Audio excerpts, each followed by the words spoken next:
We're coming. You okay?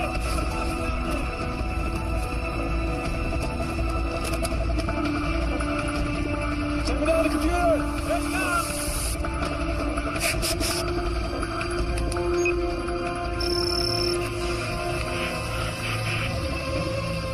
My name is Richard Lieberman. I am the scientist in charge of, I was the scientist in charge of Yellowstone Volcano Observatory.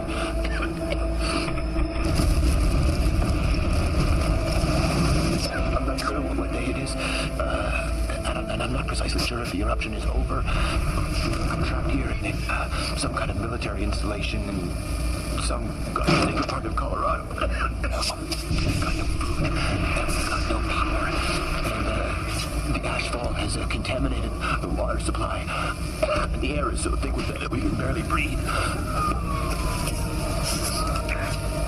These men that I'm with, these think if we stay put that we're going to be rescued. But I honestly can't believe that we just watch and wait. We're as good as dead.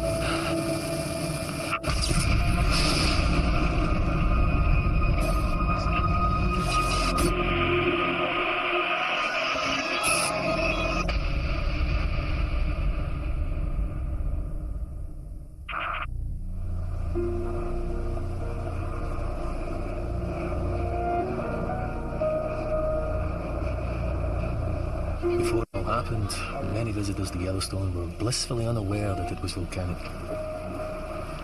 After all, where was the cone-shaped volcano, like Mount St. Helens or Vesuvius?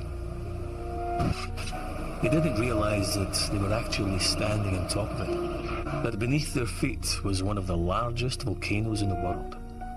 The truth is, we were only just beginning to understand the workings of the park ourselves. And Virgil, the virtual geophysical imaging laboratory, well, that was going to help us. Or at least, that's what our boss, Michael Eldridge, tried to persuade the press. With it, we can input data from seismometers, GPS instruments, and video cameras strategically positioned around the park to produce a living, breathing 3D model of what's happening here at Yellowstone.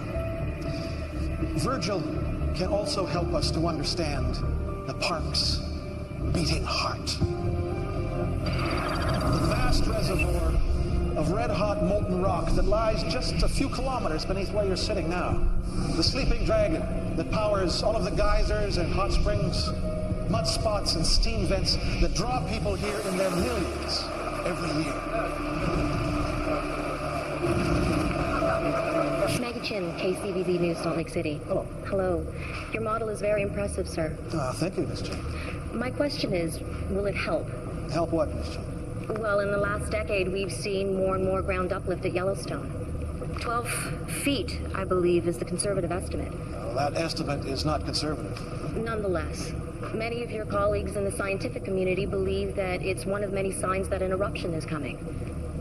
I'm going to let Rick Lieberman, scientist in charge of the Yellowstone Volcano Observatory, deal with that one. Rick? Thank you. This is a sequence of Yellowstone's geological behavior over the past 100 years. Okay, here we go. You see, what we have beneath our feet here at Yellowstone is a type of volcano, a type of hidden volcano, referred to as a restless caldera. Caldera because you'll note it resembles the shape of a cauldron, and restless because it spends much of its life doing what you see it's doing right here. It's huffing and puffing as the magma and the hydrothermal systems beneath the ground rise and fall for reasons that we actually don't fully yet understand. This uplift that you've mentioned, Maggie, is very simply just a part of everyday life here at Yellowstone. So we're definitely not looking at an imminent super eruption. Let me say this. The chances of a so-called super eruption are on the order of something like 1 in 600,000. In fact, it's more than twice as likely that an airplane will crash into your backyard. So, haven't we just seen extra ground uplift at Norris? Yes, yeah, we have, as a matter of fact, but that may well be hydrothermal. You know, a buildup of water. I'll tell you what, Miss Chin, you give me $10, right now, and I will offer you odds of 600,000 to 1. So if this thing does go up, you make a killing. Look, as Eldridge said, it is a tool. Oh, come on, it's unreliable. We're not relying on it. Hey, what was that? What was that? That was a press conference. That was a joke. We were unveiling Virgil. What do you want me to say? You know, hello everyone, this is Virgil, and it frankly has no more of an idea of what's going on down there than we do, but thank you for coming. Buckle up. Matt, you check out the busted seismometers. I'll get there tomorrow. Good. Here's the point. We could have replaced all of those seismometers for the money spent on Virgil. That's the point. Yeah, listen, Big V will have its uses. I'll see you soon. Good to see you, man. See you, pal.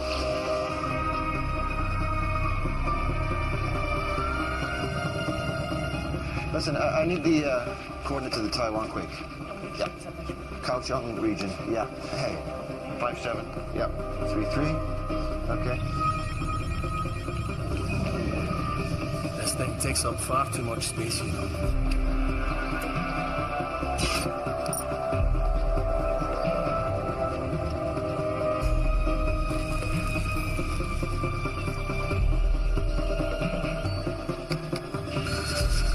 Hey. Thanks, Matt. Guess what this is? You tell me. Pumice. It comes from deep inside a volcano. It's so hot the rocks all melted. But when the volcano blows up, it's blown high into the sky. And guess what? It floats. Oh, that's my coffee. How only is that? That floats. Yeah, okay, Paul. That's enough. Hey, I found out about flights. They said it's fine at 7 months. Oh, come on, V. Honey, we just flew to Yellowstone back. Yeah, I know, but that way you were with me, and V, you weren't in the air for like 11 hours. Well, I don't get to see my mum this side of Christmas, do I?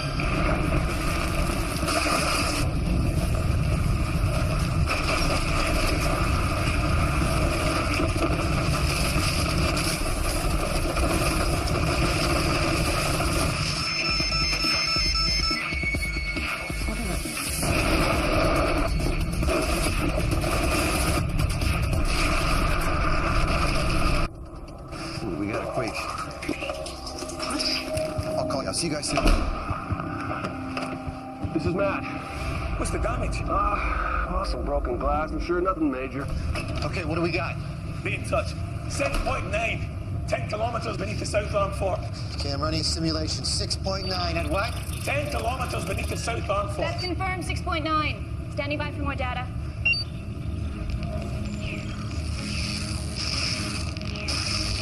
Look at the webcam images of the fishing bridge area. Over, say the last 5 minutes. Whoa, go back.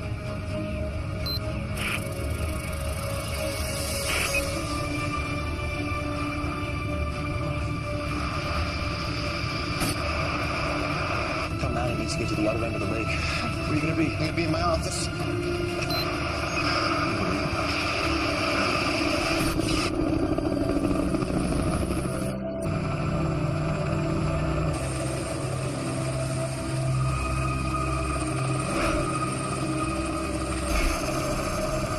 Fortunately, due to the remoteness of the area, damage was limited. But tragically, 9 bodies have been recovered so far. All from the fishing bridge area of the park. As well, 43 people have been taken to hospital with various injuries, some of them life-threatening. I'm going to hand you over now to Mr. Rick Lieberman of the USGS, then we'll take some questions. Rick? The earthquake, a 6.9 on the Richter scale, occurred at 12:13 local time, centered at a depth of 10 kilometers beneath Mount Sheridan, at the southern end of Lake Yellowstone. The earthquake triggered a landslide off the South Arm Fork, which in turn caused a tsunami wave to hit the northern shore here a few minutes later. All indicators suggest that this quake was not volcanic, but was tectonic in its nature, caused by a grinding together of the Earth's plates along a known fault line. The pattern of aftershocks of decreasing magnitude is consistent with this type of seismic activity. Any questions? Is it true Old Faithful is stopped? Yes, that is true. However, ground movement can both block and unblock hydrothermal features. Has there been any effect on the uplift in Norris? No, not that we've seen at all, no. Are you still sure that there isn't going to be an eruption, Mr. Lieberman? As I've said, Miss Chin, this earthquake was not caused by volcanic activity, as far as we know. We are increasing our alert status to yellow, which, as you know, does mean watch. Yeah. Does that mean you're not ruling out an eruption? Look, Miss Chin, Yellowstone has sometimes as many as 3,000 earthquakes every year. None of them followed by eruptions. Now, everything points to this being a one-off tragic accident. The truth? We had the Hebgen Lake earthquake in 1959, a couple of miles from Yellowstone. 7.5 in the Richter scale. Massive landslide, 29 dead. And it didn't indicate a damn thing. Again in 1975. Mag 6, it didn't either. I mean, hell, I'm a politician, not a scientist. The USGS guys tell me it's another Hebgen Lake. I gotta take their word for it. You know? You go on the available facts. Problem was that, with a place the size of Yellowstone, we didn't have all the available facts. Richard Lieberman, YVO. Hey, it's me. You better take a look at KCVZ News. I will do that, thank you. I'll call you back. I think we have good reason to be concerned. Maggie, I think that we ought to make a clear distinction between a regular volcanic eruption and a extreme eruption. Mount St. Helens was the most violent eruption in American history, killed 57 people, and it erupted about 1 cubic kilometer of volcanic ash. Watching the great man, huh? And let's say that this cube here represents the amount of volcanic material ejected by Mount St. Helens. Now, in volcanic terms, it's a tiddler. Krakatoa, Tiddler. the Indonesian volcano that erupted in 1883, was 17 times larger than Mount St. Helens, killed 36,000 people, and it's represented by this cube here. Finally, we have this. This is 2,500 times the size of Mount St. Helens. This is a supervolcano. This is currently sitting underneath the ground at Yellowstone Park. And when was the last time one of these super eruptions happened? About 74,000 years ago, in a place called Toba, on the other side of the world, Sumatra. Now, the volcanic eruption there was so vast, it created a volcanic winter, plunged the world into darkness, and all but wiped out the human race. Missed one, though, didn't it? And Yellowstone has produced eruptions on this sort of scale before? Oh, yes. 3 times in the last 2 million years. And you think that the activity that we're seeing there right now may indicate that it's about to happen for a 4th time? Oh, God. Yes, I do believe that these events are cyclical. 3 caldera-forming eruptions in the last 2.1 million years means, on average, 1 eruption every 600,000 years. And we haven't had an eruption like that at Yellowstone for 640,000 years now. In other words, we're overdue. No. Yes, I believe that. Jeez. I believe that the warning signs are there, if you care to read them. Thank you, Dr. Wiley. You are. Thank you, Dr. Wiley. God. I know he's your brother-in-law, Rick, but the guy's a total numpty. That's not a good thing, right? No, that's not good, no. Is there or is there not a magma chamber underneath Yellowstone National Park? Yes, Ken. Yes. And is this magma chamber of sufficient size that if there was an eruption there, it could potentially be rated as a super eruption? Exactly. Well, I'm not saying that there will. I'm saying that there's a chance. No, what you said on television was overdue. Do you know that's what you said? Overdue, you said. Caught up in the moment, I expect. Well, you and a few million other people, I guess. Hey, let's not too No, sis, I have a legitimate scientific viewpoint. He thinks he's the... Have you ever actually been to Yellowstone? It's not necessary. Your excellent website provides all the data. I just interpret. Oh, you misinterpret. That's what you do. Can we not do this now, please? All I'm saying is you do not go on television and create a mass panic over one potential scenario just in order to sell a book. Oh, come on. You don't go on television and tell everybody that everything's going to be just fine when you know damn well it might not be. Kenneth? No, but just... No! Both of you. I said not now. I'm sick of this. Do you have nothing else? You haven't seen your nephew in over a year. Sorry. Hello, Will. How's school? Seamless. Sorry. When I first met Rick, he was a geology student. part of a team studying Yellowstone Lake. They discovered this enormous 2,000-foot-long bulge beneath the lake. And got very excited about it, and the press got hold of the story and convinced a lot of people that Yellowstone was going to blow. It created this huge panic, and then nothing happened. Made Rick very cautious about what he said in public. And when he got the job as scientist in charge, he paid even more attention to what he said. So, it's a boy, right? Little boy dragon. Huh. And with a new feature. Show me. Some sort of anomaly above the magma chamber just below Firehole Creek Basin. Yeah.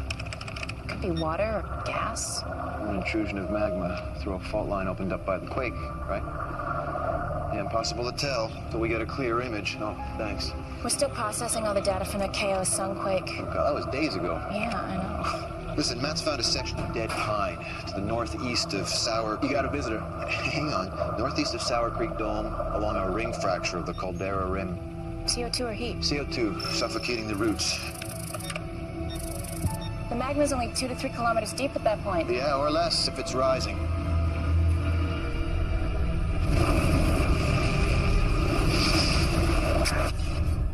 All right, so who is it? Wendy something from FEMA. Wendy Rice? The undersecretary in charge of the Federal Emergency Management Agency is here. You told her to wait in my office? You're fired, Dave. You can't fire me. Yeah, you're lucky that's true. I'm sorry. Ms. Rice. Hey, you've caught me off guard. All right. I'm Richard Lieberman. Yes, Rick, I recognize you from the television. Oh. Just call me Wendy. Thanks. Well, sorry about the mess, Wendy. No problem. It's been a busy couple of days. Please, sit down. Yeah, I'm just going to cut to the chase, Rick. I want to know if we should be worried about this.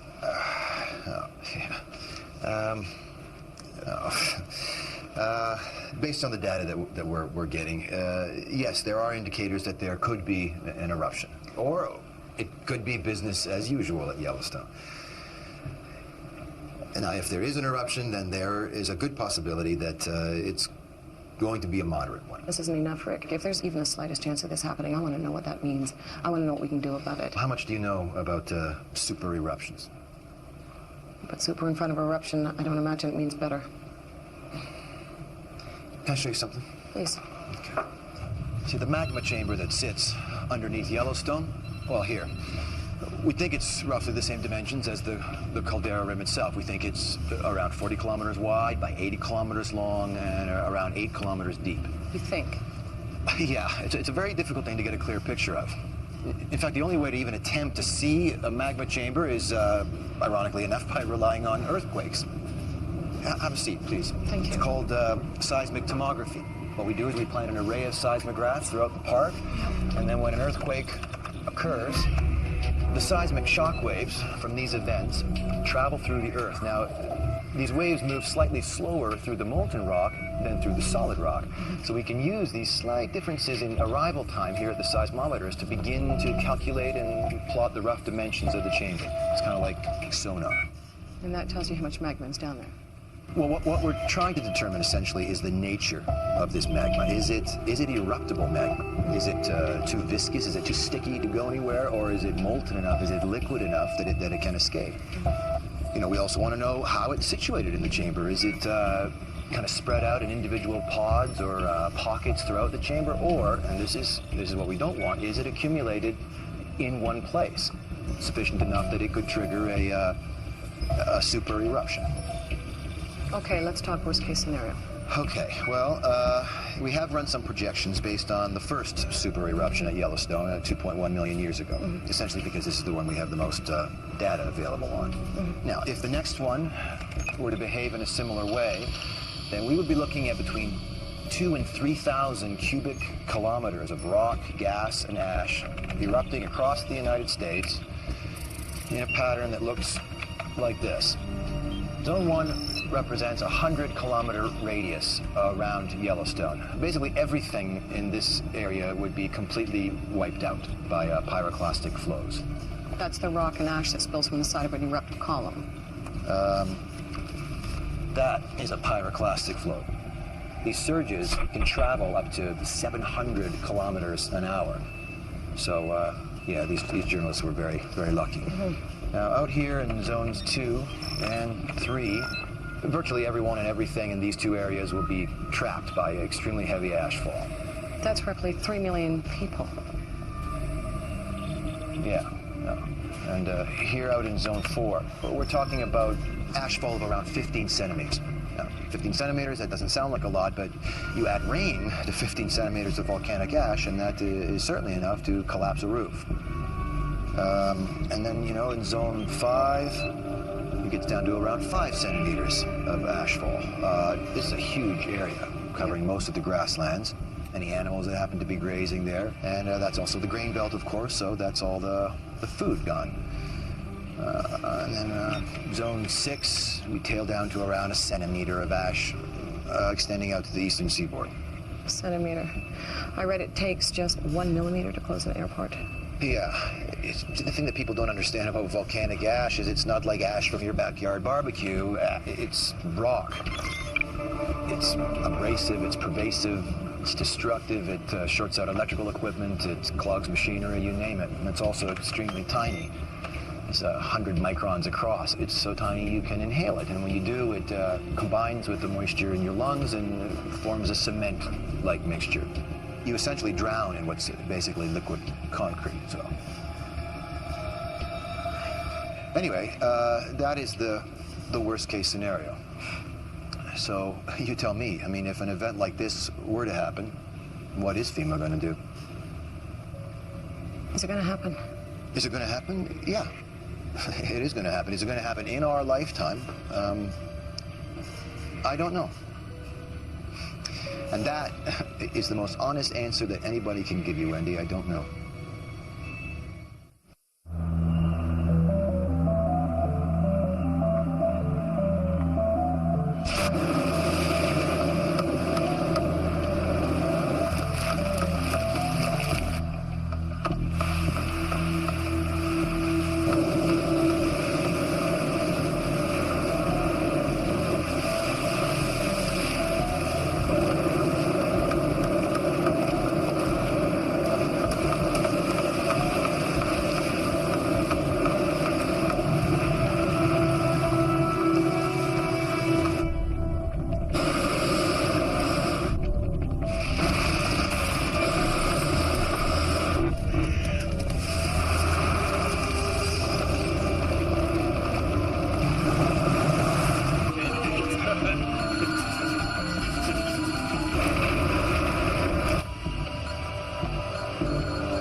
Stations. We establish an exact location.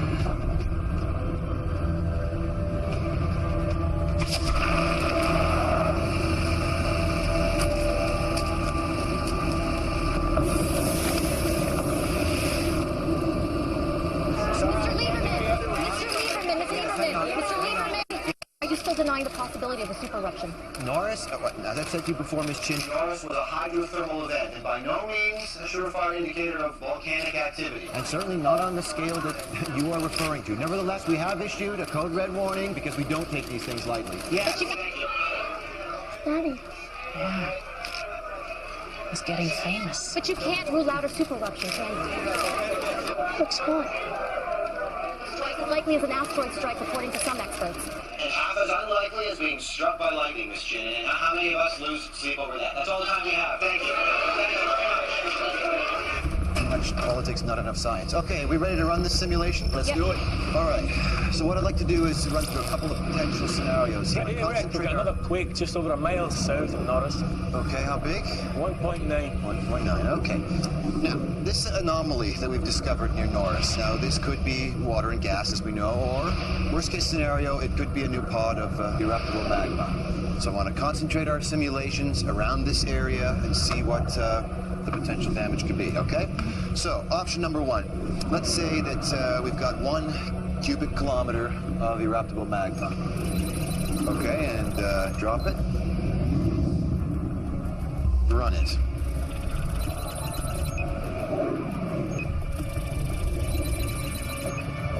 No eruption. Based on option 1, seems not. All right, then let's keep all the other parameters the same, but increase it by 5, so we'll make it 5 cubic kilometers.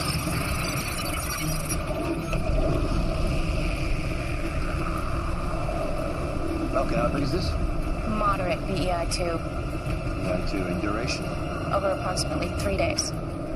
With that amount of magma, it could have been a lot bigger. Okay, let's increase it by another factor of 5 and make it 25 cubic kilometers. Okay. Whenever you're ready. BEI5. About St. Helen size. Right. So 10 times more magma, 1,000 times more eruption. Potentially. Okay, so let's increase it by another factor of 5 and make it 125 cubic kilometers. This time, let's just run it this time just from the hydrothermal blast. Sure.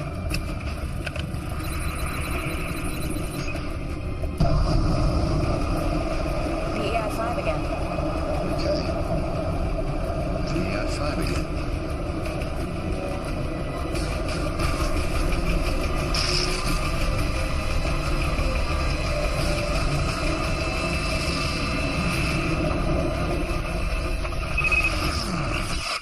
Whoa.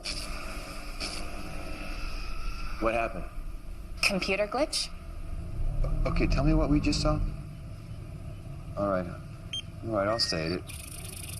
If we have a reservoir meltdown there that's larger than 125 cubic kilometers, then this model is telling us that even a moderate eruption near Norris could destabilize the rest of the chamber and trigger a...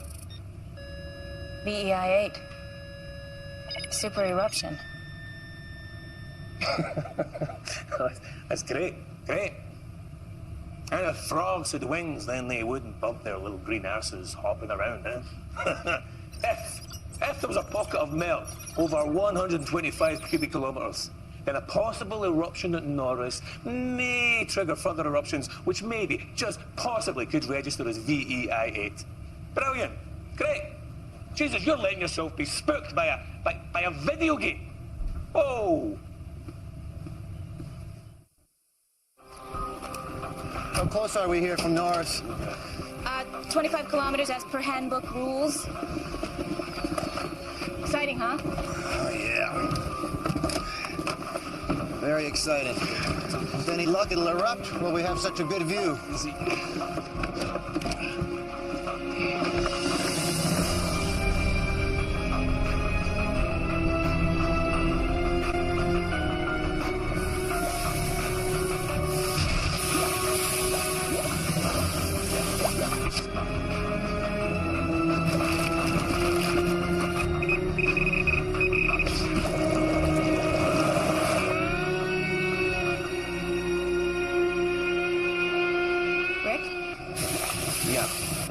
Nancy, you better get up here right away.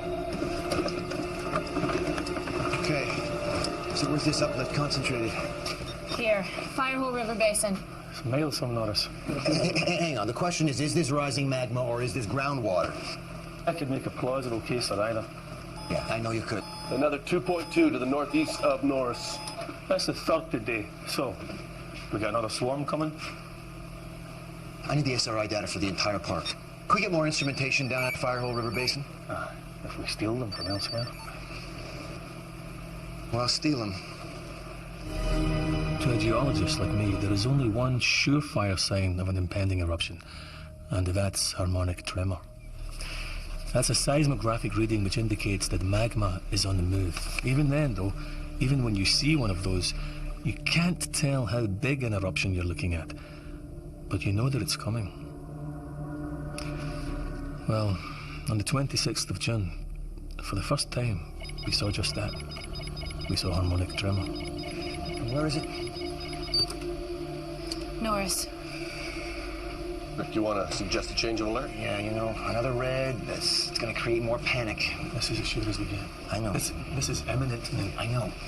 You want me to plug the data into Virgil? And find out what... Hang on. No, really, please, find out please. what... Let's do that and just see if it... Look, there's going to be an eruption, okay? We know that. I don't need you to tell me what harmonic tremor means.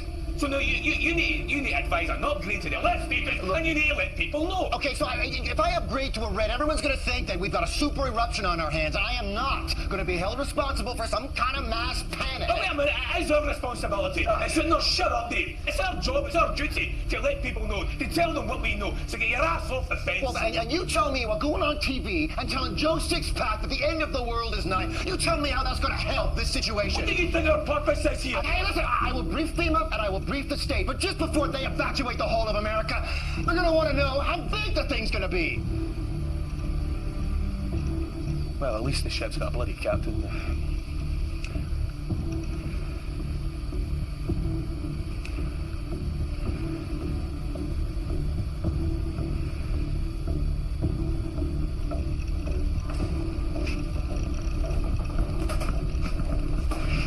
Guys.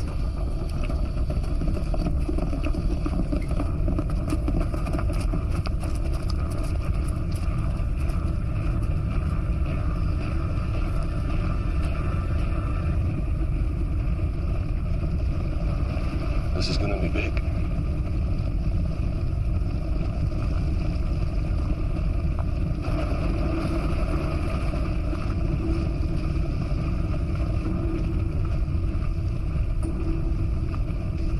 What is going on? Nothing is going on. What Come on. What, no mention of it for weeks, and all of a sudden we're going to England. Not like that. I'm not supposed to be suspicious. Look, you said that you wanted to go and see your mom, Oh, Jesus, right? Rick, just be honest with me. I'm being honest Are with you? you, yes. It's going to be a big eruption. You've got to come with us. It's going to be exactly what I said that it's going to be. You know, this little girl may never meet her father because of the decision you're making right now. Come on, we all believe that this is going to be a moderate eruption.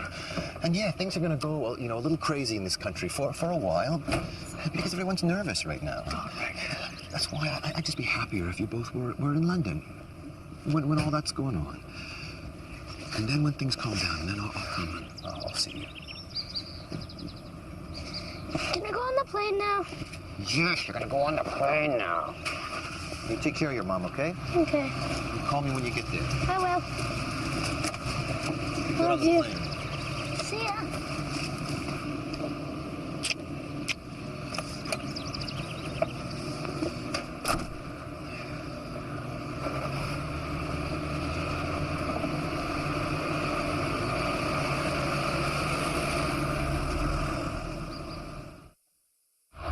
I'm going to refer you to our San Francisco FEMA office, and I want you to talk to Lisa Cochran. She'll be the one to direct any activity at that point. Okay. One moment. Bring the center screen volume up. A leaked email seen by KZVZ confirms that the U.S. Geological Survey expects an eruption anytime soon, possibly within hours, and possibly with devastating consequences for America and the world. Oh, God. I'm Maggie Chin with KZVZ News, reporting to you live from Yellowstone National Park. The radius of 100 miles around the park is being evacuated amid scenes of chaos and confusion. Highway 20, the main route linking West Yellowstone to Idaho Falls, is at a complete standstill. Meanwhile, towns and cities hundreds of miles from Yellowstone are under siege as panicked buyers stock up on provisions like canned foods and water. Many stores have been forced to close early, prompting fears that violence will soon erupt. We have to shoot him, we will. We'll defend our property and our life. You do realize it's the worst possible way to come out? Guaranteed to maximize panic.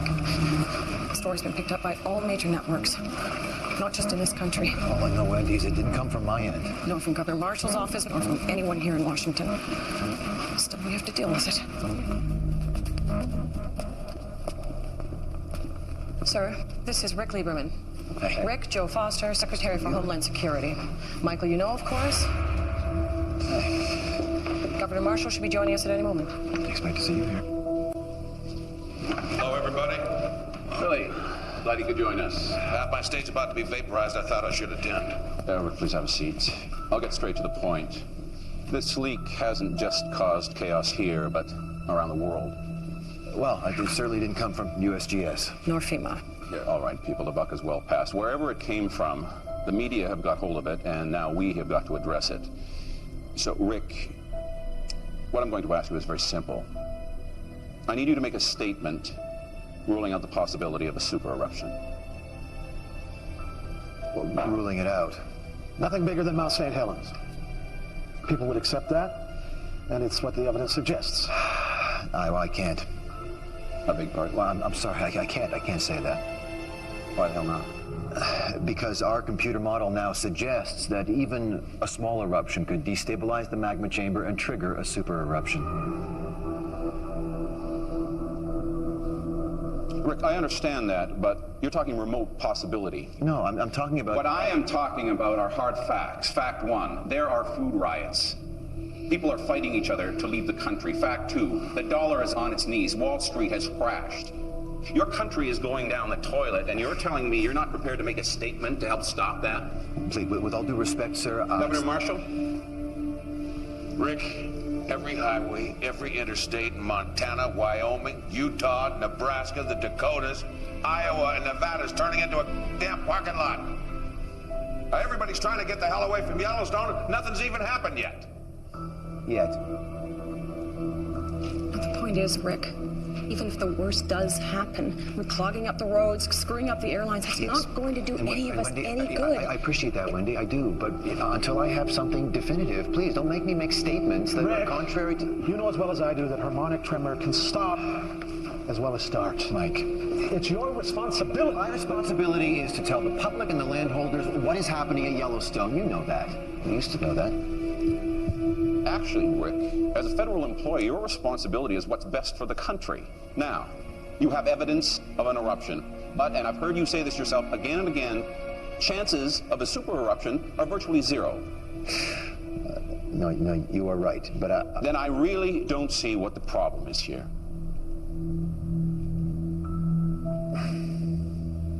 Thank you all. I'll see you in 10 minutes.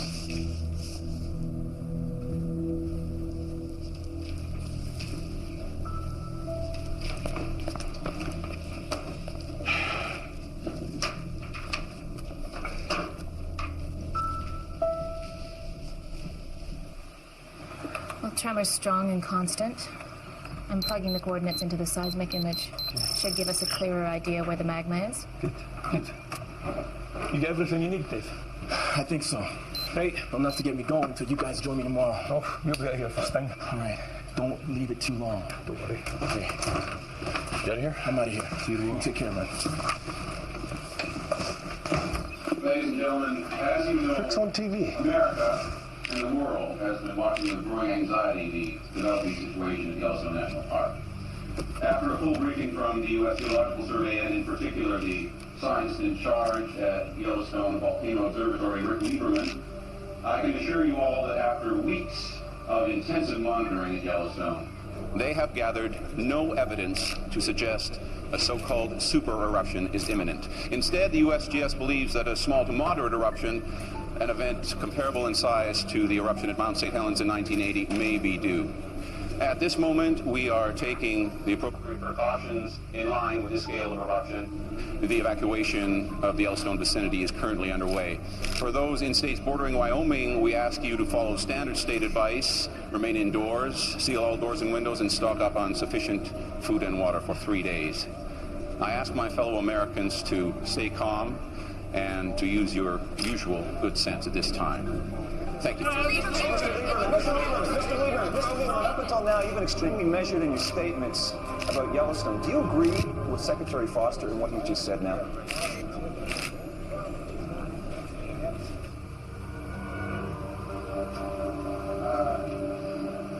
Yes, I do. Thank you.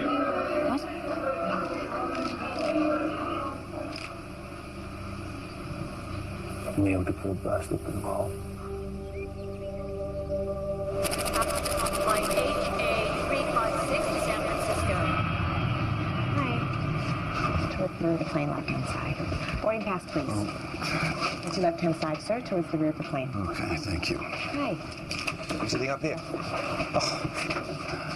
Hello there. No, I'm back there. Important business in Washington, and USGS has you sitting in the back of the plane. I recommend a sweet publishing deal with a TV star like you. Yeah. Oh, yeah. I take it you had a gun to your head this afternoon? Yeah. Well, you could say that. Fiona and William? Oh, they're on a plane to London. Oh, see ya.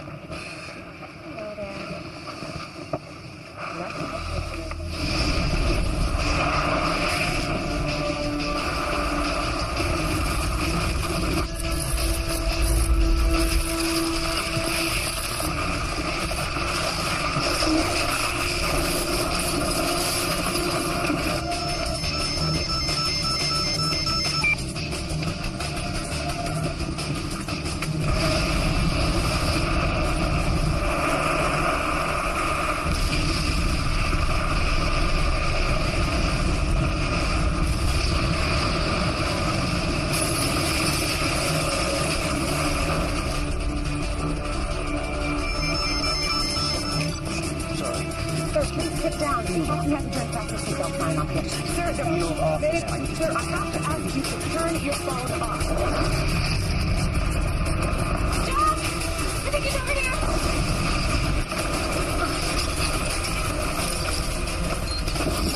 Don't touch my arm!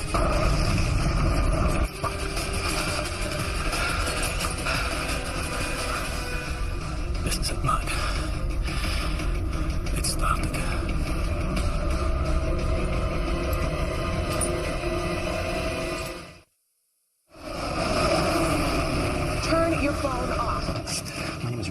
I'm the scientist in charge of Yellowstone Volcano Observatory. I'm receiving news of an emergency here that could affect the flight path and safety of this aircraft. Oh my God, has something happened? I need to speak to the captain, please. Okay.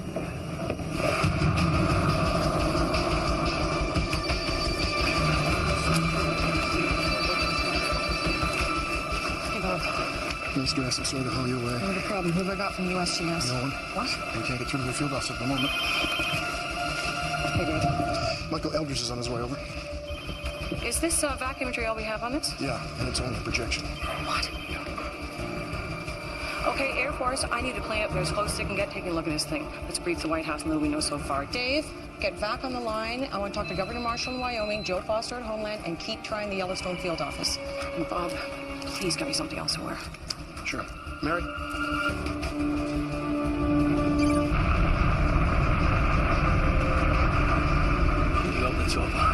You need to take a look, man. You need to see what's going on. Make contact with Dave. Let him know what's happening. Go. Okay. There are two kinds of volcanic eruptions, red and gray. In a red eruption, the magma, it's actually called lava when it's erupted, flows freely from the ground.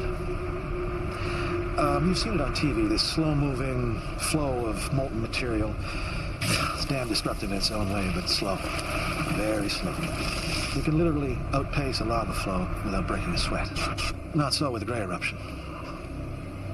What you have there, you've got magma trapped by overlaying rock, okay? The pressure builds and builds to the point the whole thing blows. The magma under pressure turns to foam and gas, which bursts upward in a vertical column at twice the speed of sound, 50 kilometers up into the stratosphere.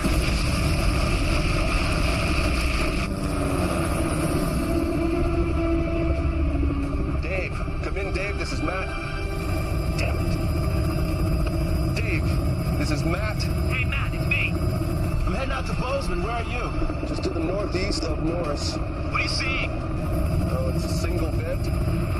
Moderate size at the moment. How far from Bozeman are you? About an hour. Okay, listen. Rick is on his way back from Washington. We've got shaken up pretty good back at the field office. It's completely down. What can you do for us? I'll be up and running in 30 minutes.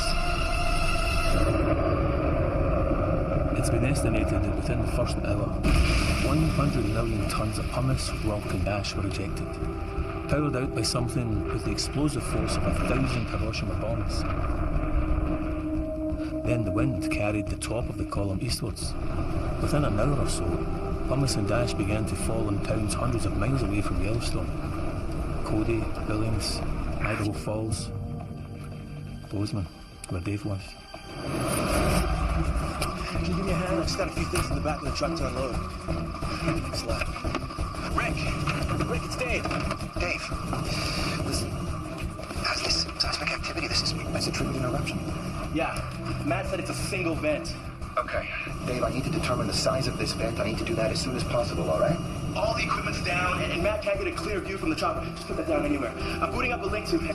Please, tell me you have a high-speed data port. Oh, yeah, it's right over there. Oh, thank God, thank you. Sorry, Rick, yeah. I'll have a satellite uplink in a few minutes. Should be able to see the ash cloud, and I'll patch in the back. Okay, listen, Dave, I need you to talk to Michael Eldridge in Washington, okay? Get a hold of him, just, inform him about what's happening, and tell him that we need him to declare Red Level 3 emergency, all right? You got that? Red Level 3. I got it. All right, and if this vent gets any bigger, anything else opens up, then I need to know about that, Dave. Will do, boss.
Getting reports, unconfirmed so far, of a major volcanic explosion in Wyoming in the United States.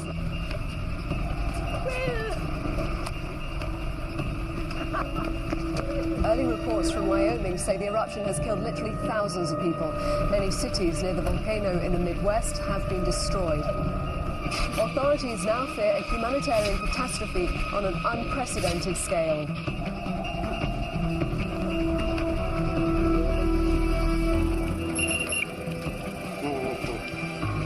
Outhouse reporting a citywide blackout. I'm getting reports of rolling blackouts west of Yellowstone. Ash fall on power and relay stations. Okay, tell our FEMA offices in Montana, Nebraska, Utah, and the Dakotas to shut down their power grids and switch to backup generators as of now, and make sure those generators are protected against the ash. I'd also advise them to shut down all air conditioning units. The ash will get everywhere. Okay. All federal buildings need to seal up and start recycling nuclear air.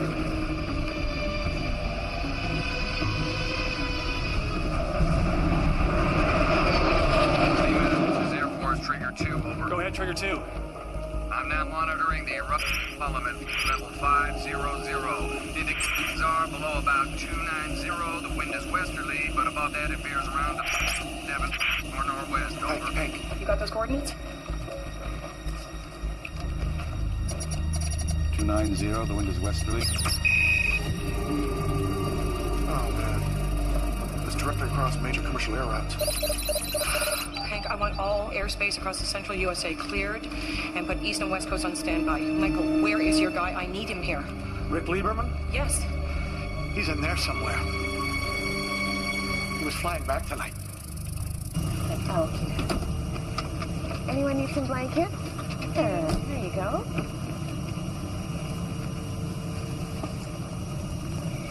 So, it's a single vent. A single vent. Yeah. So Mount St. Helens, then. Yeah, like you said. Yeah.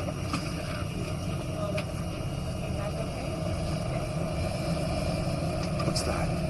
What? That smell. Sulfur.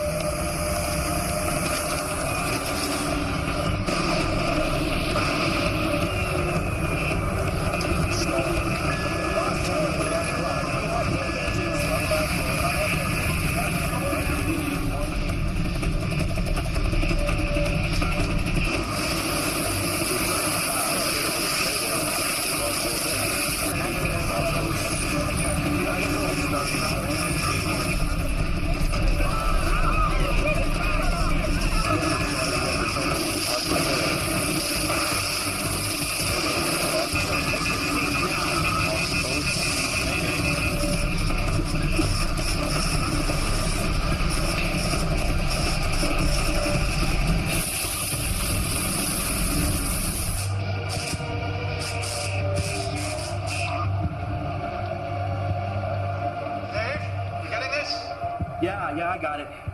Does the guy have a zoom? Can you get him to zoom in? Trigger 2, can you zoom in? Wait. Oh. Hey, you see that, Michael?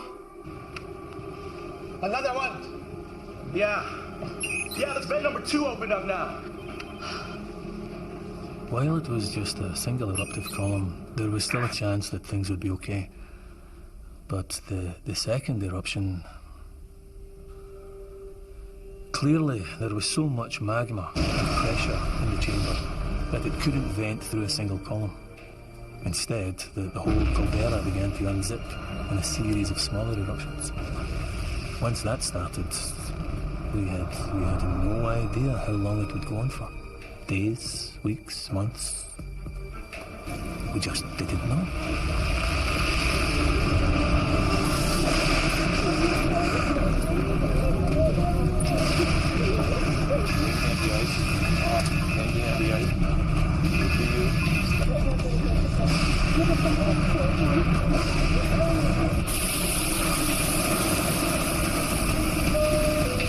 Ladies and gentlemen, this is Captain Frank.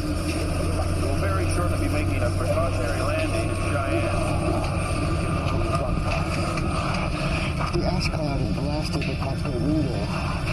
We're landing blind. And just on the back of the seat in front of you, clasp your hands under your knees.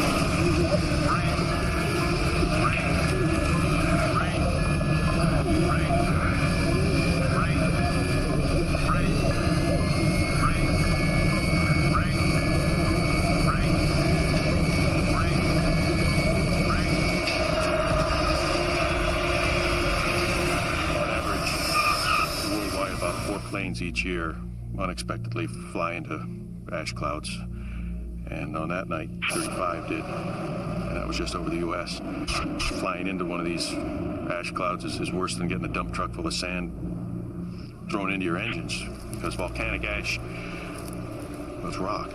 The ash melts over fuel nozzles, turbine, various engine parts. The really amazing thing is how often the engines survive and restart once you get back into clean air.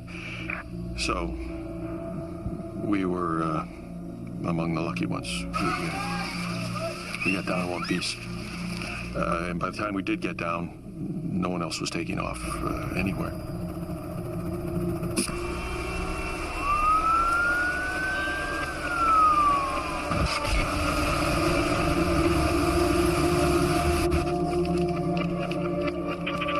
Reports of large numbers fleeing into Canada along Interstate 50 and 59. Lincoln, Nebraska is on standby to evacuate. Stand them down. I need to clear those roads and get me a transportation update on the Coast Guard. The Air Force is evacuating its planes out of bases at Minot, Grand Forks, Ellsworth, Nellis, Kirtland, Offutt, Peterson, Edwards. Is there anywhere they're not evacuating? The East Coast, basically. Thank you. Wyoming's declared a state of emergency. They've asked for federal disaster recalls. Did you get that, Denver? Guys. Hey, guys. Looks like we got another vent opened up. Oh, God, 3 vents open. Michael, how bad is this going to get?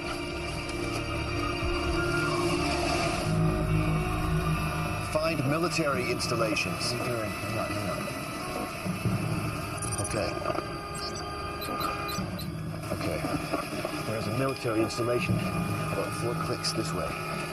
They might have a car waste to FEMA. We're not gonna walk. We can't stay here, Ken. Help the trunk. No, Rick, for God's sake, Rick, it's volcanic ash. We can't go out, Ned. When Vesuvius erupted, the people of Pompeii stayed in their houses. How do we know that, Ken? It was preserved in volcanic ash. Right. We'd already seen from previous eruptions, Mount St. Helens, Montserrat, Pinatubo, we'd already seen that the terrible damage that even small amounts of volcanic ash can do. If it gets in your eyes, it can blind you. When it's breathed in, it will mix with the moisture in your lungs to form a suffocating cement. It's also unbelievably dense. Just 20 centimetres can collapse a roof, half that amount if the ash gets wet. Only people living within a 100-kilometre radius of Yellowstone had been evacuated. Everyone else, caught under the ash cloud, was in serious danger. Dave, are you getting this? Yeah, I'm seeing it. 2 more vents makes 5. I'd say the caldera is definitely opening up. What do you think, Michael? I concur with that.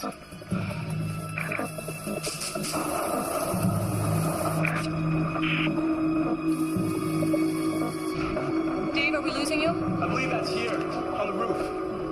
Hold on.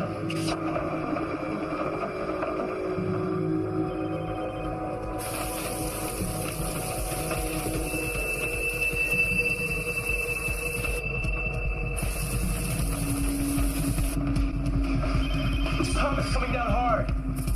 Dave, you gotta get out of there now. What? Go where? Well, you got a secret highway no one knows about? What about the people in the motel?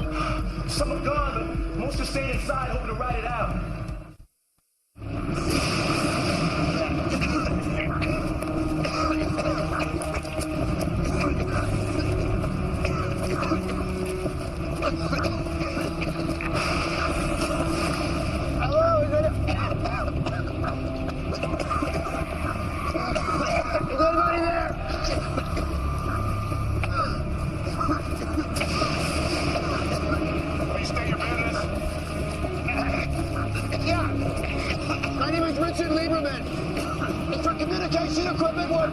Yes, sir, it is. You need to contact Wendy Rice at FEMA in Washington. It's Richard Lieberman, YVO. Hold on a second. Yeah, she's here. Don't hang up. Wendy Rice. Let him in. Give him anything he wants. They found Rick Lieberman.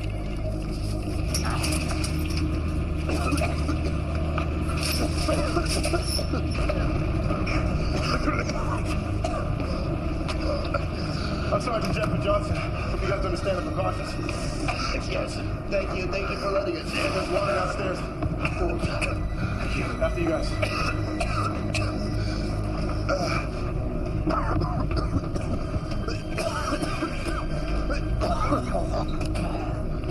Follow me. What is this place?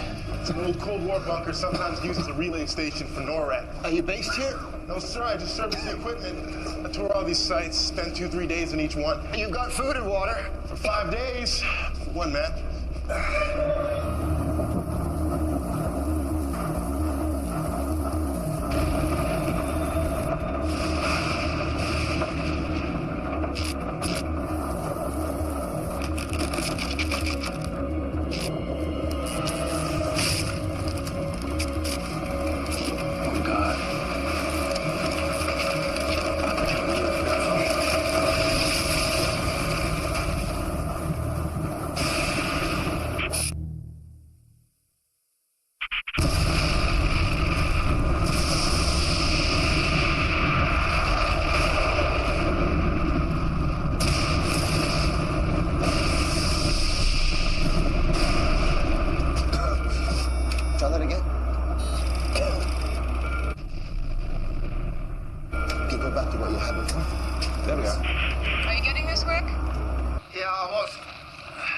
What do you make of it?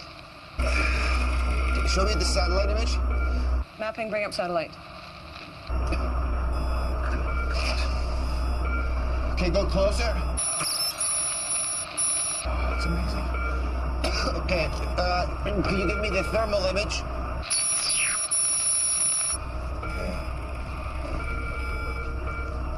Hey, Wiley, what's he doing? Gauging how big the eruption is. Trying to figure out how long it'll last. Well? Looks to me as if the various vents are beginning to define the rim of the new caldera. So I suspect that eventually they'll all merge to unzip themselves into a single massive vent. Rick, can you give me any idea of how long this eruption will last? Well, this looks about half as big again as the previous caldera, so I think you're looking at something 60 kilometers by 90 kilometers.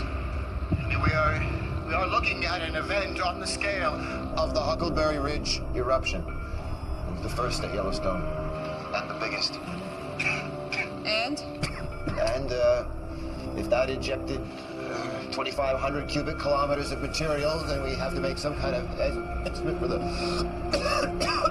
rate of ejection, and then you do the math, and you've got your duration. Give me a figure, Rick. Say that again? A figure. Give me a figure. What, you want me to guesstimate? Yes. We're looking at a duration of between 5 and 9 days. But it doesn't matter how long it lasts, Wendy. Make no mistake, we are looking at a VEI here. So there's no question anymore. What happened? Lost the link. Let's get that signal back. VEI 8, Michael. Super eruption. Yeah, the worst case scenario. No, it isn't. John Galvin, he was at the field office when they erupted. The worst case scenario isn't a super eruption. The worst case scenario is a super eruption which goes on and on. If a volcano ejects more than 1,000 cubic kilometers of magma, it's a VEI 8. The magma chamber under Yellowstone has the capacity of 25,000 cubic kilometers. Problem is, we don't know how much of that is eruptible magma. But that is what will dictate whether this eruption goes on for days or for weeks.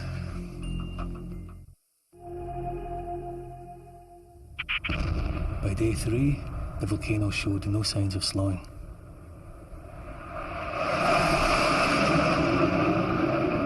The ash cloud had covered 3/4 of the United States. Cities like Chicago, St. Louis, Detroit, Minneapolis, they were at a total standstill. Roads, railways, airports were all closed. The power supplies failed. The water was polluted. Every day it moved eastwards by another 150 kilometers. And all we could do was sit and watch. L'azione possa essere contenuta o se ci troviamo di fronte ad uno dei peggiori disastri. We have no clear idea of how long it might last or what devastation it might reach. تشير آخر الأنباء إلى أن الحمم والصخور التي قذفها الانفجار البركاني. Listen to the advice of your local emergency services. Follow it. May God be with you all. Hundreds of thousands of US citizens are homeless as they've fled from the ash cloud that now covers 3/4 of the country. Thousands of others have been trapped in their homes, and the Federal Emergency Management Agency admits it could be weeks before they can get aid to them. Good morning, sir. Morning. Morning, all.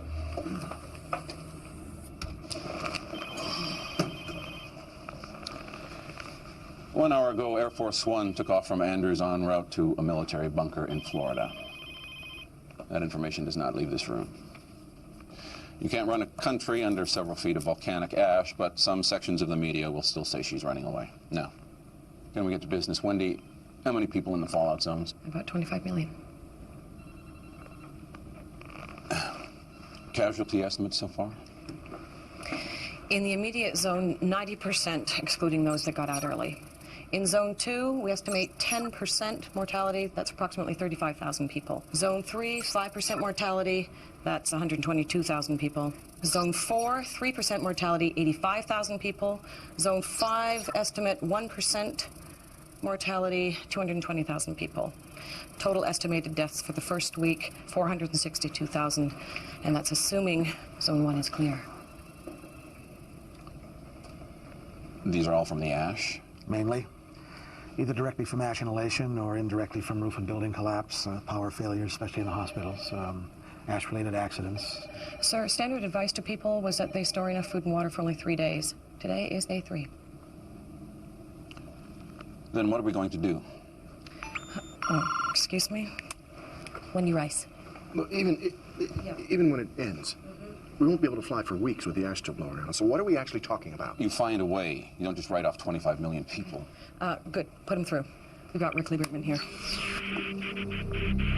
Rick, can you hear me? Yeah, hang on. Yeah, we got you. Rick, we have 4 more vents open since yesterday. All right, has Dave been able to model these? We can't raise Dave. What's that, say that again? I'm sorry, Rick, we can't raise Dave. Secretary Foster here, Rick. We need to know how long this eruption is going to last so we can plan how to rescue 25 million people. With all due respect, Mr. Foster, I think you've got to change your game plan. I mean, what you have told people is to stay put and to sit this out and to wait for your help. I believe there's simply no realistic way for you to honor that, sir. And I think that if you do, people are going to die waiting for you.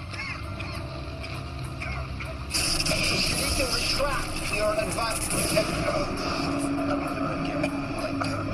You need to retract your advice. You need to tell them to come to you. Mr. Lieberman, FEMA will draw on every resource possible to rescue these people. That's our federal obligation. No, sir, this is not about protocol, Mr. Foster. This is about survival and nothing more. I mean, when this ashfall stops and the air starts to clear, the people who are trapped are going to, like we are going to start walking. They're going to start walking rather than stay here and wait to die. And they're certainly not going to make it, sir, without your help. You need to help us. You need to tell us where to walk. We need to have supplies dropped for us along the way. I mean, if we're going to walk for life, then it's up to you guys to help us. Damn it. He wants people to walk through the ash? I mean, is he crazy?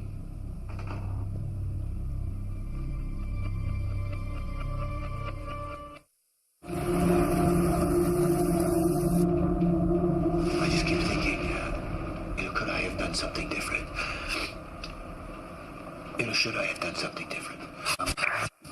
Just been more decisive or stronger if I could have, made the call earlier.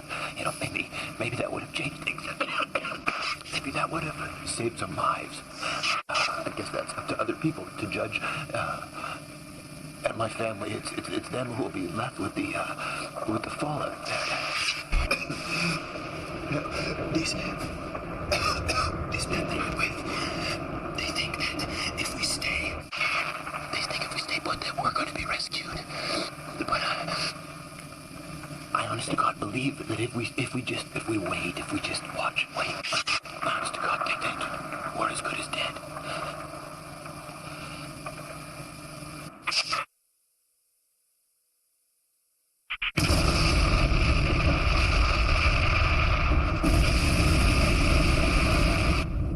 By day 5, over 2,000 cubic kilometres of ash and pumice had been dumped across the United States. 2,500 times more than the fallout from Mount St. Helens.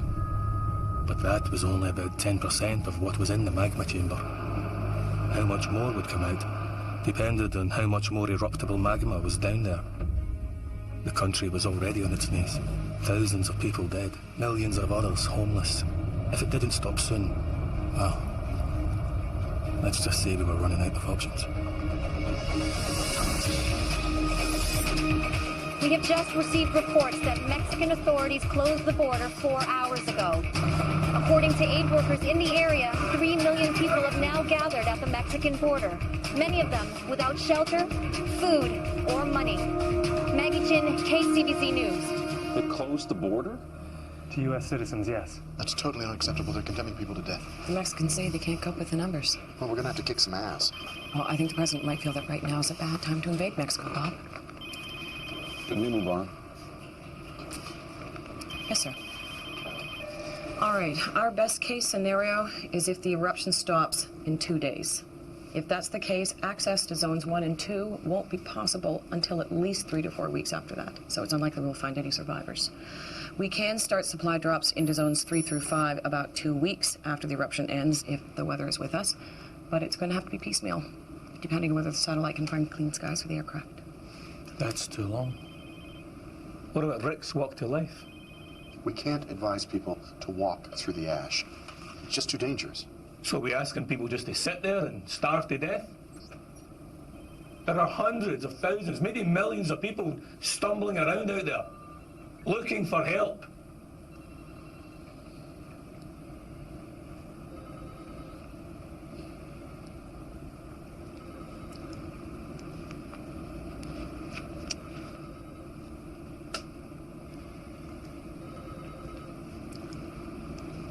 Sir?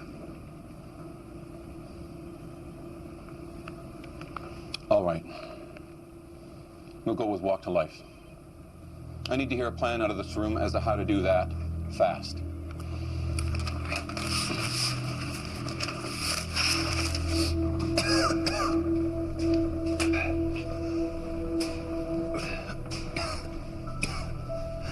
Well, still ready. Ash? Save the battery. We're gonna need it outside.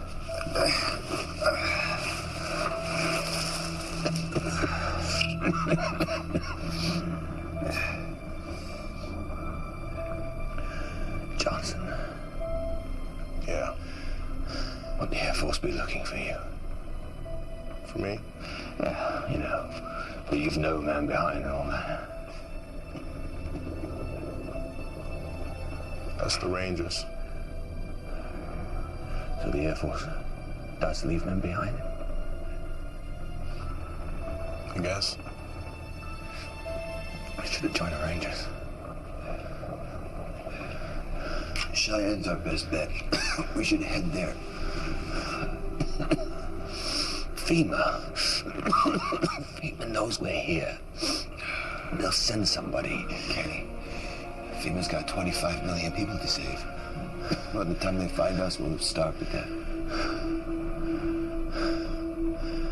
Not if we, Johnson. Try it, man. Definitely a book in this when we get out. Oh, I don't know.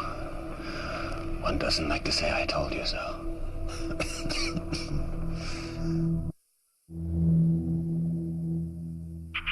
We assumed that when all the vents merged together to form a new caldera, then the pressure would drop and the eruption would stop. That was our thinking.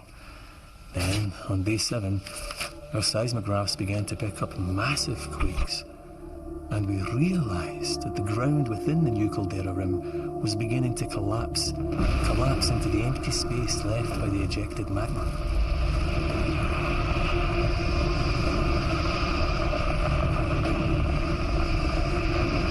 That's all the major drop points. The Pentagon has 45,000 pilots, 800 planes, and 560 choppers ready to go as soon as it's safe to fly. Information leaflets? With the ash jumpers and all the pilots. You need to see this.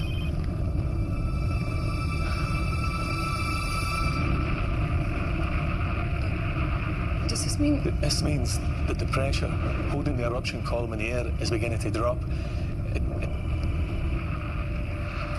It's a good thing. It's a good thing. And now to the news that America has been waiting for. The end of the super volcanic eruption at Yellowstone National Park.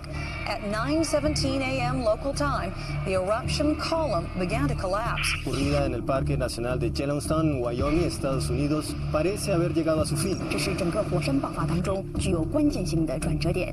Huge pyroclastic surges, which radiated out over 100 miles from the base of the column, overwhelming the U.S. Air Force drone that's been monitoring the eruption. Across America, the overwhelming task of trying to bring aid to the estimated 29 million people trapped by the ashfall begins. Authorities now admit it'll take weeks, if not months, to reach those trapped closest to the volcano. We're gonna head back toward the interstate and then turn north. Any abandoned vehicles we come across along the way, I think we should stop and check them for water in the washer bottle, food, anything we can use. Okay. How far? Outskirts of Cheyenne are approximately 25 kilometers. say, Richard? This has been a crappy book tour so far.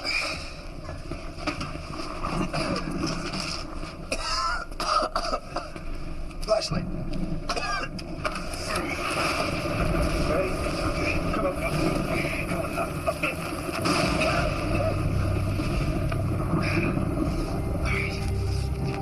All right. Okay.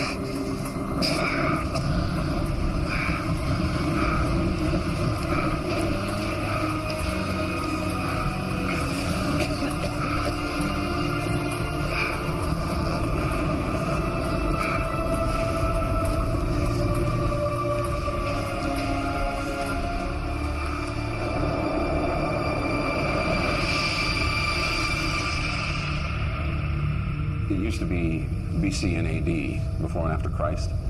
Well, now it's BY and AY, before and after Yellowstone. Before and after the world changed out of all recognition. Suddenly, utterly, irrevocably. The global effects were not fully felt until a month or so after the eruption had stopped. Billions of tons of sulfur dioxide ejected by the volcano wrapped their way around the northern hemisphere, cutting down the sunlight. Within weeks, temperatures started to plummet, as much as 20 degrees in some places. Then the aerosols jumped the equator and started to cool the southern hemisphere. The monsoon failed, adding drought to the bitter cold. Climatologists say it will start getting better in a few years. But let's just say, I don't think I'll live to see another tan.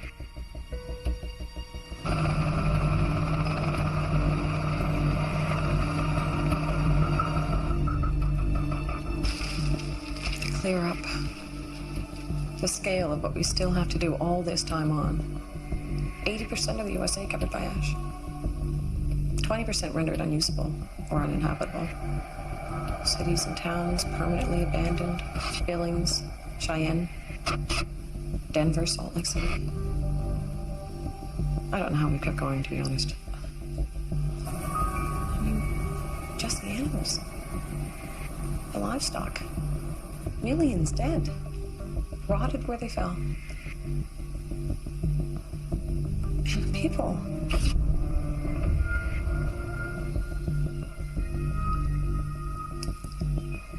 If it hadn't been for Walk to Life, 7.3 million lives saved. That was an achievement. And it was Rick's achievement.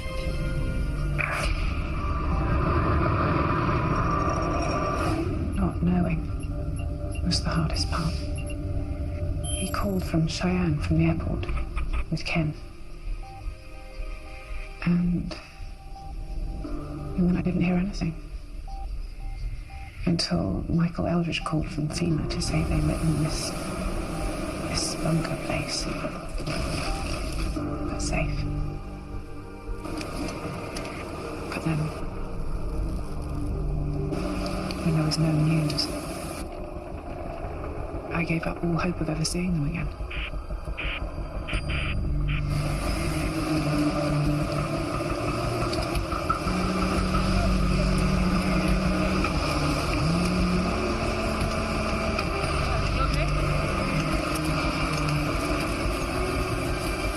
Sir, I believe this is yours.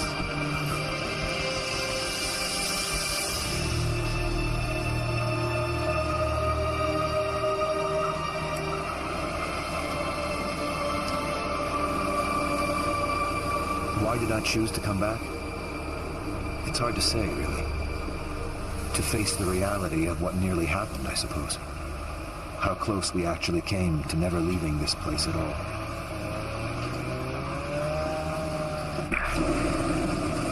We were picked up in Cheyenne.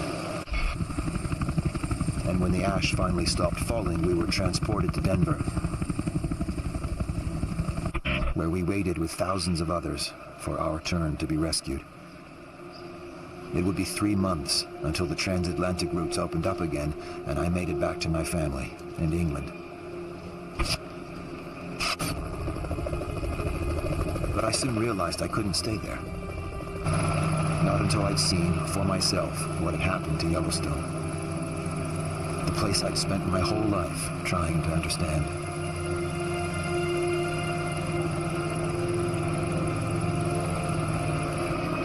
Things will get better. They will, eventually. Nature will recover.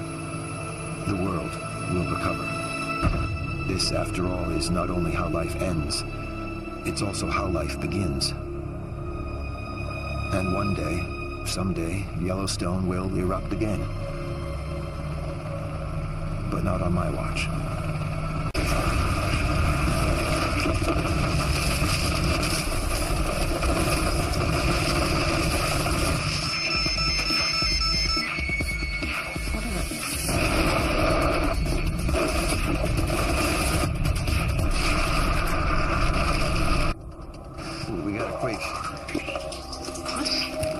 See you guys soon. This is Matt. What's the damage? Some broken glass. I'm sure nothing major. Okay, what do we got? Be in touch. 7.9. 10 kilometers beneath the South Arm Fork. Okay, I'm running simulation 6.9 at what? 10 kilometers beneath the South Arm Fork. That's confirmed, 6.9. Standing by for more data.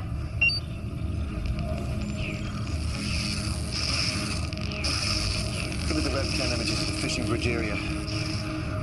Over, say the last 5 minutes.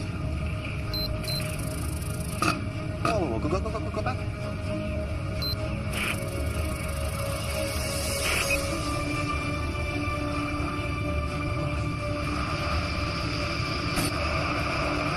Come on, it needs to get to the other end of the lake. Where are you gonna be? I'm gonna be in my office.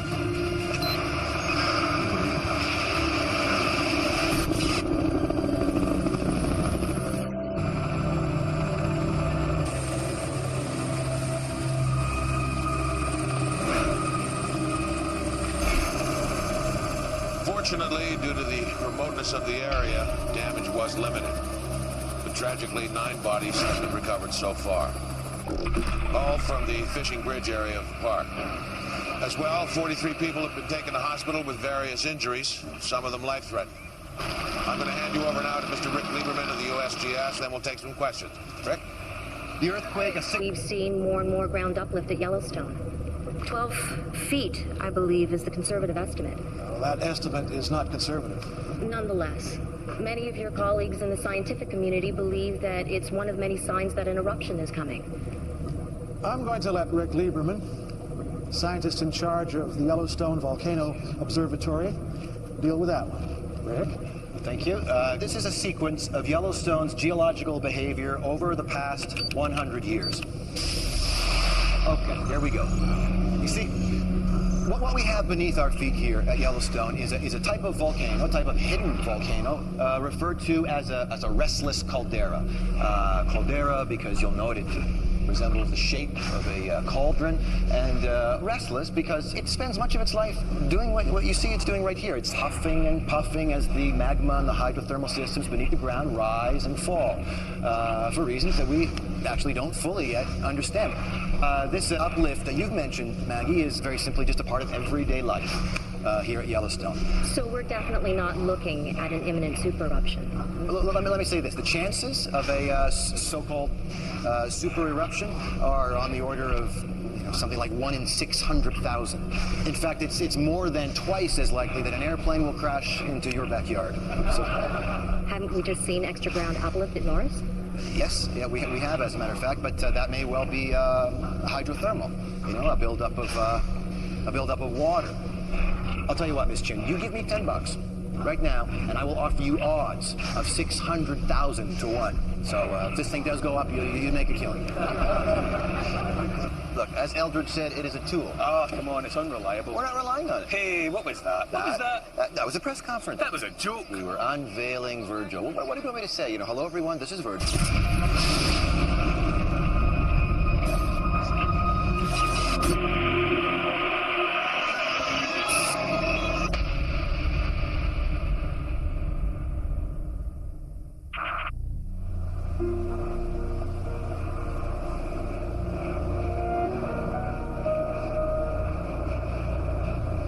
Before it all happened, many visitors to Yellowstone were blissfully unaware that it was volcanic.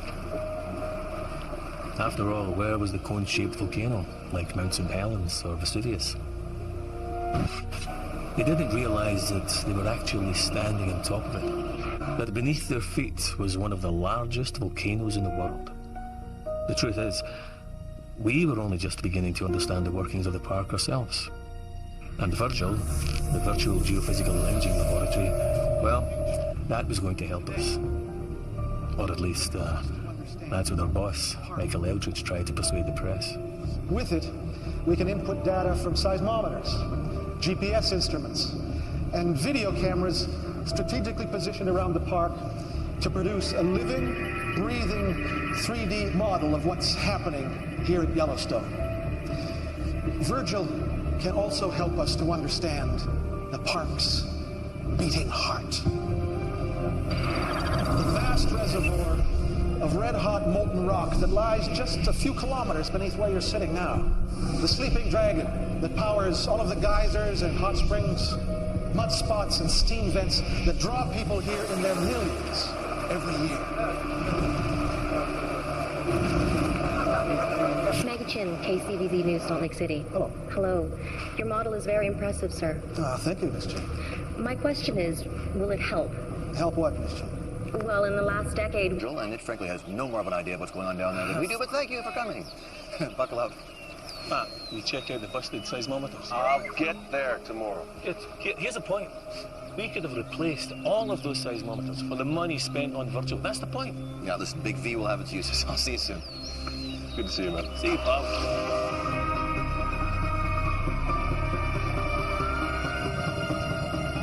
Listen, I need the coordinates of the Taiwan quake. Yeah. Kaohsiung region. Yeah. Hey. 5-7. Yep. 3-3. Okay. This thing takes up far too much space, you know.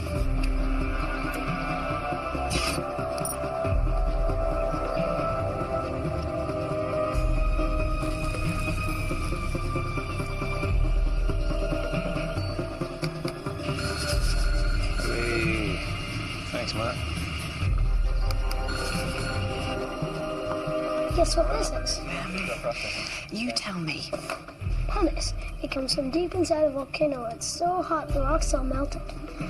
But when the volcano blows up, it's blown high into the sky. And guess what?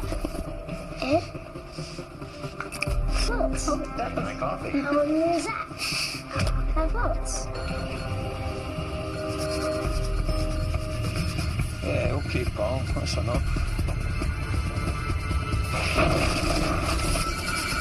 Hey, I found out about flights. They said it's fine at 7 months. Oh, come on, V. Honey, we just flew to Yellowstone back. Yeah, I know, but that way you were with me, and V, you weren't in the air for like 11 hours. Well, I don't get to see my mum this side of Christmas, do I?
I am the scientist in charge of, I was the scientist in charge of Yellowstone volcano.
đi hồi cao bọn em bao nhiêu? Sao rồi?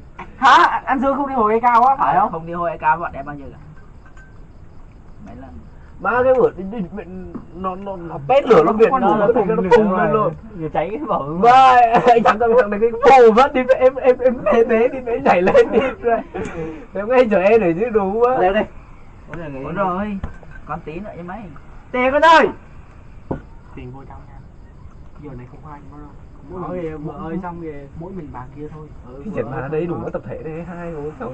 Rồi. Mày chơi thôi. Anh có muốn sống cuộc sống Ta muốn cho ăn cơm tự do. Đi chơi tự do. Ngọt lắm, chỉ có anh em mình là không có gì thôi. Tới đi em. Cố nhịn thêm thời gian nữa với bố. Mày vạ lắm là tôi đưa mày lên thanh hàng như đi. Thả bỏ tiền chứ đừng có người đập đồ. Để em thu âm lại đó. Không, anh nhận thằng Sang thôi, em nhận mày đó. Sang bữa sau anh gửi cho cái cuốn gọi là Nhật ký Bảo Lòng, viết về một cái tội mà thằng kia đi ở tù nó kể lại thôi. Cái tội hiếp dâm vô nó hành cho. Cái tội gì không biết, cái tội hiếp dâm là vô là ăn hành no. Vào thì mẹ nó rất là tiêu bún chi nhất là ẩu dâm ấy. Ẩu dâm nó sợ. Nói chung nó nghe tới hiếp dâm trong tù nó ghét. Cứ cái tí. Ẩu dâm sợ lắm. Giờ biết sao không, trong tù nó đâu quan tâm đâu. Nó ghét nó đập thôi. Mình là nghe cái hiếp dâm nó cái cả ghét. Thằng mấy tội sai còn đỡ.